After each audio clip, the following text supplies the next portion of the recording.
Welcome back. Prajwal ವಿರುದ್ಧ ಅಶ್ಲೀಲ video case ಮತ್ತೆ ಇಕ್ಕಟ್ಟಿಗೆ ಸಿಲುಕಿದ ಪ್ರಜ್ವಲ್ ರೇವಣ್ಣ.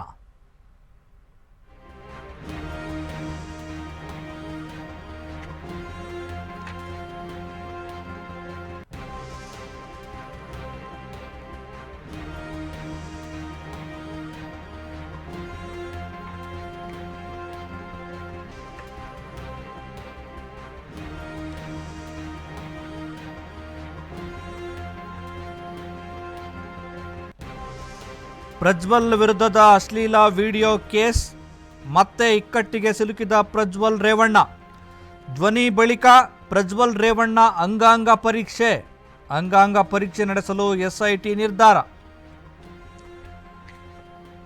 ಪ್ರಜ್ವಲ್ ರೇವಣ್ಣ ಲೈಂಗಿಕ ದೌರ್ಜನ್ಯ ಮತ್ತು ಅತ್ಯಾಚಾರ ನಡೆಸಿದ್ದಾರೆ ಮಹಿಳೆಯರ ಮೇಲೆ ಅನ್ನುವಂಥ ಆರೋಪಕ್ಕೆ ಸಂಬಂಧಪಟ್ಟ ಹಾಗೆ ಎಸ್ಐಟಿಯ ವಶದಲ್ಲಿರುವಂಥ ಪ್ರಜ್ವಲ್ ರೇವಣ್ಣ ಅವರ ಏನು ಈ ಪ್ರಕರಣಕ್ಕೆ ಸಂಬಂಧಪಟ್ಟ ಹಾಗೆ ಎಸ್ಐಟಿ ಅಧಿಕಾರಿಗಳು ತನಿಖೆಯನ್ನು ಮುಂದುವರಿಸಿದ್ದಾರೆ.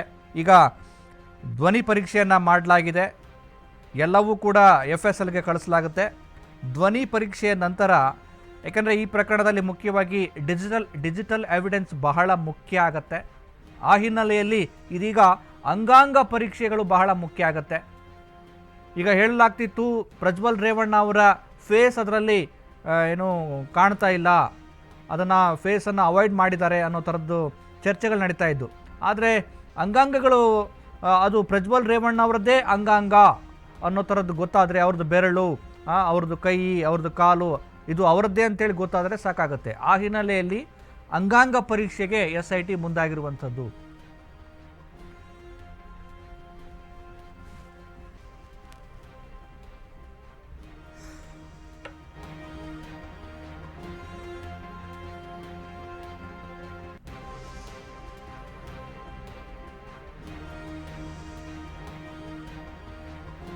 ಪ್ರಜ್ವಲ್ ರೇವಣ್ಣ ಅವರು ಮಹಿಳೆಯರ ಮೇಲೆ, ಹೆಣ್ಣು ಮಕ್ಕಳ ಮೇಲೆ ಲೈಂಗಿಕ ದೌರ್ಜನ್ಯ, ಅತ್ಯಾಚಾರ ನಡೆಸಿದ್ದಾರೆ ಎನ್ನುವ ಆರೋಪದ ಪ್ರಕರಣಕ್ಕೆ ಸಂಬಂಧಪಟ್ಟ ಹಾಗೆ ಪೆನ್ಡ್ರೈವ್ನಲ್ಲಿ ಈ ರೀತಿಯ ಒಂದು ದೌರ್ಜನ್ಯದ ವಿಡಿಯೋಗಳು ದಾಖಲಾಗಿರುವಂಥದ್ದು ಎಲ್ಲೆಡೆ ವೈರಲ್ ಕೂಡ ಆಗಿದ್ವು.